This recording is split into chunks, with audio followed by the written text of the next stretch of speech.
actually wanted to elaborate on what Professor Ramani mentioned about Diwali. Diwali is actually derived from the word Deepavali. Deep means diyas, like the lamps. Avali basically means a row of lamps.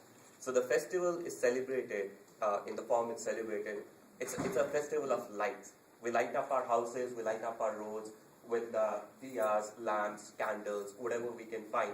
And at the essence of the festival, it celebrates the returning of Lord Ram. Lord Ram was one of our kings. He's believed to have ruled somewhere between 7,000 to 8,000 years ago. Again, the numbers are open for debate, but I'm just giving you a brief idea of how old the story is. It revolves around a period of time when he had to leave his kingdom in order to make sure that his father, the king, did not have to break his vow. So what we learn basically from the story, from the festival, are a few set of morals that Hindus usually live by, that the king should respect his word, the son should respect his father, the mother should love their children, the husband and wife should be faithful to each other, the husband should be protective of the wife. Then one of the evil kings, well, I'm calling him evil because I tend to be from the other side, but let me not take sides. One of the kings, Ravana, abducted Ram's wife Sita during their time in exile, and Ram and Sita had to leave in exile because of a wish that their father, the king Dashrath, had made.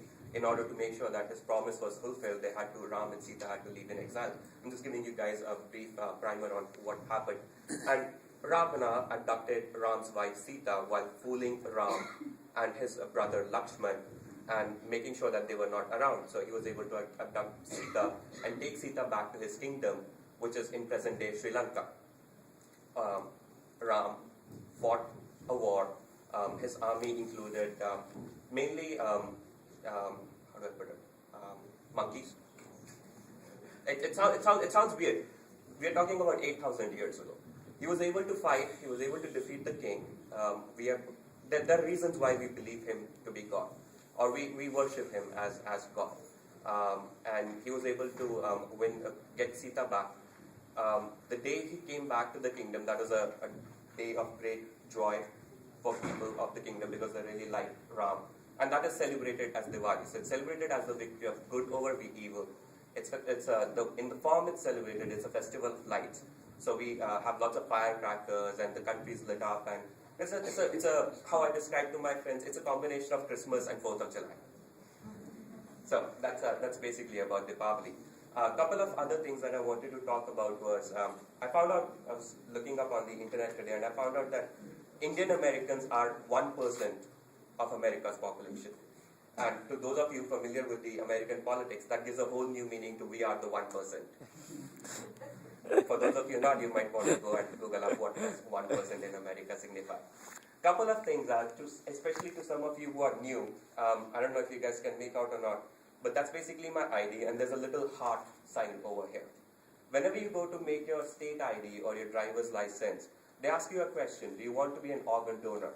And when I was asked that question, I was like, okay, I'm going to be here for like 5 years, 6 years. I'm registered as an organ donor in India. Why should I sign up for being an organ donor here? I don't expect to die during my PhD. Nobody expects to die in this short period of time. But I came back and I thought more to myself, life is unpredictable. Nobody knows what might happen tomorrow. And I went back and I registered as an organ donor again. And I was talking to some of my other friends who got their IDs made, who got their driver's licenses made over here. And not many people seem to be, again, many people come here just for a master's and they're thinking, hey, I'm only here for like 2 years, what's the point? It doesn't cost us a thing. And as I stated again, life is unpredictable. Nobody wishes for anyone to die. But heaven forbid, if something happens, please do give this a thought. I don't want to tell anyone to be an organ donor, but I just wanted to bring a few numbers over here. There's about 2,000 people in the state of Indiana alone who are on the waiting list for various kinds of organs. Lungs, kidneys. Kidneys is obviously the number one. Heart, pancreas, various kind of things. Across the country, there's more than 200,000 who are on the waiting list. And if something comes up, maybe that's something that you guys should consider. The other thing is there are some diseases like leukemia, for example. Some of you guys might have heard me talk about this before, so I'm sorry for being repetitive. But for those of you who have not, there was a guy called Amit Gupta. He came to prominence about a year and a half ago. He's in his 30-somethings. He works in the Silicon Valley. He's what we call basically a techie. Basically what most of the Indian American community in Silicon Valley are. He has his own business. He was diagnosed with leukemia. For the only treatment for leukemia is a bone marrow transplant. His bone marrow was basically non-functional, and so he needed a transplant, a new bone marrow. And bone marrow is one of those things which is very genetically linked. He cannot get a bone marrow from, for example, let's say a white man or a black man. It has to be from the Asian community, South Asian community especially. By that I mean Pakistanis, Indians, Nepalis, Bangladeshis, Burmese, and Sri Lankans, Maldives. And A, we are 1% of the population. B, the number of people who register amongst those is extremely less. The percentage of Indians in the registry is much less than other ethnic groups. And Amit was just one case who was able to bring himself into the limelight because he was in the business of being in the limelight. He managed to get in contact with CNN, MSNBC, Fox. He got a few celebrities involved, and this became a big movement.